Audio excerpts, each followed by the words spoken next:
Baik, kita sudah memasuki ke materi yang kedua, yaitu tentang rangkaian. Ini hapus dulu. Rangkaian yang waktu adalah induktif. Rangkaian induktif murni. Rangkaian induktif murni dimana ditandai dengan adanya induktor dalam suatu rangkaian tersebut.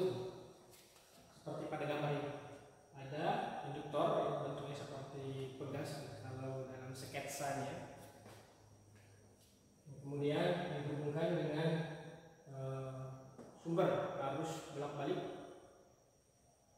sumber tegangan bolak-balik, tentu saja, sehingga menghasilkan arus bolak-balik. Dan apabila rangkaian ini dihubungkan dengan osiloskop, akan menghasilkan gelombang seperti gambar berikut. Jika diperhatikan, arus dan tegangannya berbeda dengan jika dibandingkan dengan resistif murni. Sekarang arusnya itu dimulai dari negatif, ya, sedangkan tegangannya ada di 0. Artinya arusnya itu dia tertinggal sebanyak 90 derajat. Apabila digambarkan dalam bentuk diagram fasor, maka bentuknya akan seperti ini. Dengan yang ini adalah arus, ya. Tegangannya di sini, kemudian arusnya misalkan di sini, sehingga tertinggalnya sebesar sudut antara tegangan dengan arus yang terbentuk adalah 90 derajat.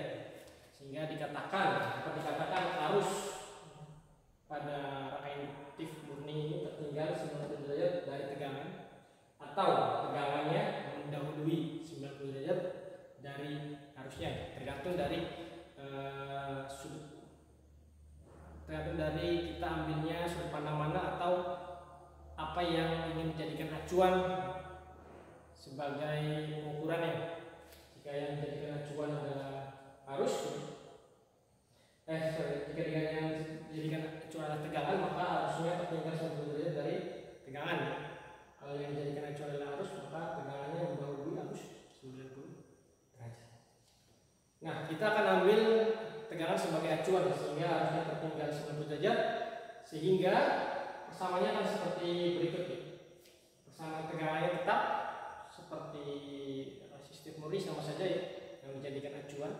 Yang berbeda adalah nanti persamaan arusnya, di mana omega t nya akan dikurangi 90 derajat, ya, yaitu sudut besar antara tegangan dan arus. Tegangan efektif dan arus efektifnya nilainya sama, tidak ada perubahan. Maksud Ustaz adalah persamaannya, ya. Persamaannya sama, tidak ada perubahan. Yang membedakan adalah di sini ada nilai XL. XL, apa itu XL? XL adalah reaktansi induktif. Reaktansi induktif mempunyai satuan ohm.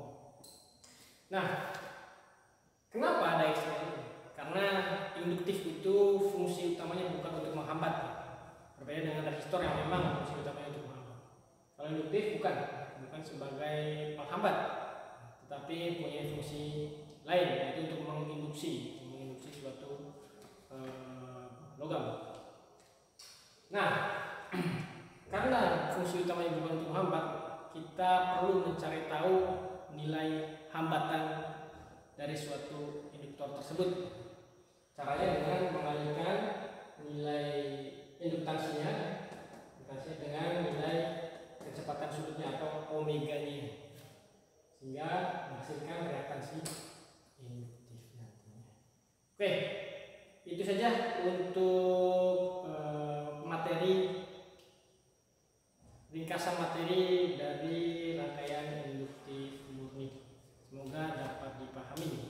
Untuk lebih jelas, untuk lebih mendalami lagi, kita perlu menyelesaikan contoh soalnya yang ada di sebelah kanan teman. Mari kita kerjakan bersama-sama. Sebuah induktor 0,8 Henry dihubungkan pada sumber tegangan bolak-balik sebesar V sama dengan 200 sin 1000 T. Volt, besar kuat arus efektif pada rangkaian tersebut.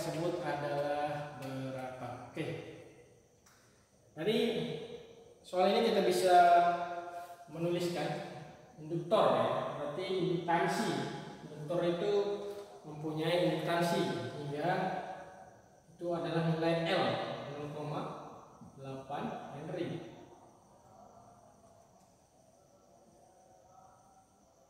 Kemudian dihubungkan dengan tegangan dengan persamaan V sama dengan 200 sin 1000 T volt.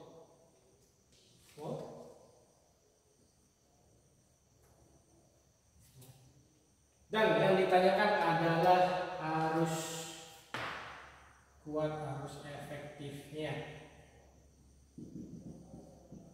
Nah, bagaimana cara kita menjawabnya? Perhatikan bersama. Seperti yang kita tahu, kuat arus efektif itu sama dengan I maksimum dibagi dengan akar 2. I maksimum efektif sama dengan I maksimum dibagi dengan akar 2. Akan tetapi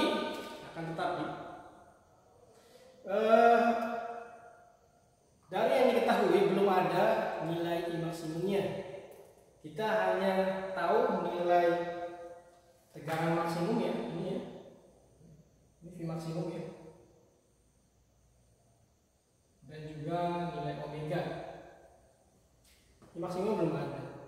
Bagaimana cara kita mencari I maksimum? Kita bisa menggunakan yang namanya hukum Ohm, menghubungkan antara arus dengan tegangan. Kita simpan dulu, ini menjadi persamaan 1.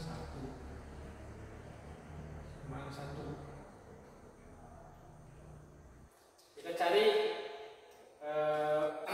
hukum Ohm itu yang sudah kita tahu, yaitu V sama dengan I dikali R ya. Nah, tetapi karena ini bukan resistif, tapi rangkaian induktif murni, R-nya akan kita ganti dengan XL. Dan karena kita akan mencari I maksimumnya, maka V-nya kita pakai V maksimum. Jadi seperti ini nantinya, sama dengan I maksimum dikali dengan XL, seperti itu ya. Sehingga kalau yang ditanyakan adalah I maksimum, kalau yang ingin kita ketahui misalnya, maksud kita adalah kalau yang ingin kita ketahui I maksimum, maka rumusnya I max sama dengan V maksimum dibagi dengan X. Apakah X-nya kita sudah tahu?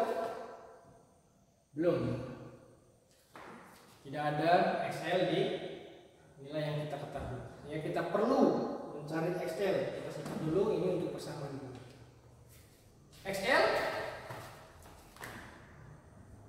ya, sama dengan omega dikali dengan L. Omega kita bisa dapat ambil dari persamaan tegangan 1000 dikali dengan L-nya 0,8, sehingga menjadi 800 ohm nilai XL-nya. Kalau kita XL sudah ketahui, maka kita bisa lanjut ke persamaan 2 ya. Kita substitusikan persamaan persamaan 3 ya. Persamaan 3 ini kita substitusikan ke persamaan 2. Sehingga V maksimumnya dari sini 200 dibagi dengan 800 sama dengan 2 dibagi 8. 2 dibagi 8. Kita coba dulu di sini. 2 dibagi dengan 8. 0,20. 2 16 4 5 40 0,25 ampere. Seperti itu. Apakah ini sudah selesai? Belum. Ini persamaan 4. Kita substitusikan persamaan 4 ini ke persamaan 1, sehingga I maksimumnya, I efektifnya sama dengan I maksimum. Ini I maksimum ya. Dan I maksimum